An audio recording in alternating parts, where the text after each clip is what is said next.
ఎడమోనే ఎందాడాని. So hi, Malayalam movie review. So అందుకే అలా స్టార్ట్ చేసాం. Mollywood times.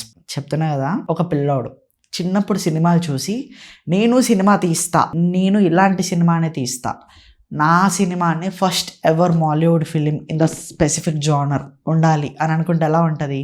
This is about that film. నేను సినిమా గురించి స్పాయిలర్స్ ఏమి ఇవ్వాలి అని అనుకోవట్లేను. చిన్నప్పటి నుంచి ఒక పిల్లోడు ఉంటాడు, చాలా కష్టపడుతూ ఉంటాడు, షార్ట్ ఫిలిమ్స్ చేస్తూ యాక్టింగ్ క్లాసెస్, మన డైరెక్షన్ క్లాసెస్ జాయిన్ అయ్యి ఒక సినిమా తీయడానికి ఎన్ని కష్టాలు పడతాడు అనే దాని మీద మనకి సినిమాకి నేను థియేటర్కి వెళ్ళాను. థియేటర్కి వెళ్ళిన తర్వాత మొత్తం మలయాళం వాళ్ళే ఉన్నారు, మన తెలుగు కదా. సో నేను ఏదో కాల్ మాట్లాడుకుంటూను, ఐ డోంట్ రిమెంబర్, నిన్న ఈవినింగ్ 7 o'clock షో, కాల్ మాట్లాడుతూను లేకపోతే ఏదో సాంగ్ హమ్ చేసుకుంటూను నడుచుకుంటూ వెళ్తే ముందు 4-5 నడుచుకుంటూ వెళ్ళి వాళ్ళు సడన్గా వెనకకు తిరిగి ఎడమోనే తెలుగువా, తెలుగు అంటే తెలుగు ఇంత మలయాళం ఫిల్మ్ అని చెప్పారు.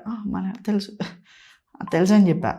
ఓకే అంటే ఓకే, నేను అనుకున్నా తెలియదు అనుకుంటా మన గురించి, ప్రతి సినిమా చూస్తామని వాళ్ళకి ఐడియా లేదేమో అని అనుకుని నేను సైలెంట్గా వదిలేసాను. ఇక సినిమా చాలా బాగా ఎంజాయ్ చేశాను. మంచి స్పెషల్ క్యామియోలు ఉన్నాయి, మంచి క్యారెక్టర్లు ఉన్నారు, మంచి బోర్ కొట్టదు మీకు సినిమా మొత్తం చూసిన తర్వాత. ఇది ఒక డైరెక్టర్ బయోపిక్ అని అయితే అంటున్నారు, నాకు ఎక్కడి వరకు నిజమో తెలియదు, నేను దాని మీద రీసెర్చ్ చేయలేదు.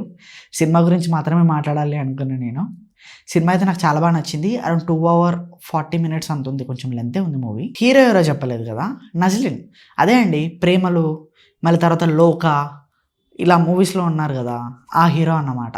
యాక్టింగ్ అయితే చాలా బాగా చేశాడు. కో యాక్టర్స్గా మన వాళ్ళందరూ ఉన్నారు. అక్కడక్కడ డిసప్పాయింట్ అయినా కూడా నాకు ఎక్కడ కూడా బోర్ కొట్టలేదు. నేను త్రూ అవుట్ ద ఫిలిం చాలా బాగా ఎంజాయ్ చేశాను. ప్రెడిక్టబుల్ కొన్ని ప్లాట్స్ మనం ప్రెడిక్ట్ చేయొచ్చు, కానీ అది మీ సినిమా ఎక్స్పీరియన్స్ అయితే ఎక్కడ డిస్టర్బ్ చేయదు. ఇన్ కేస్ మీరు థియేటర్స్లో చూడకపోయి ఉంటే మాత్రం go and watch it on OTT.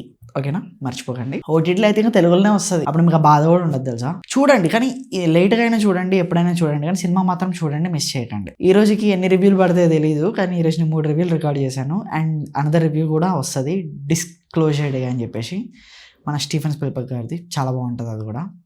Positive talk negative talk అని కాదు, సినిమా బాగుంటే వెళ్ళిపోతాం అంతే. ఎవరేం చెప్పినా మనం పట్టించుకోం కాబట్టి. సో ఇలాంటి రివ్యూస్ అన్నీ వస్తూ ఉంటాయి. సబ్స్క్రైబ్ చేసుకోండి. Thank you.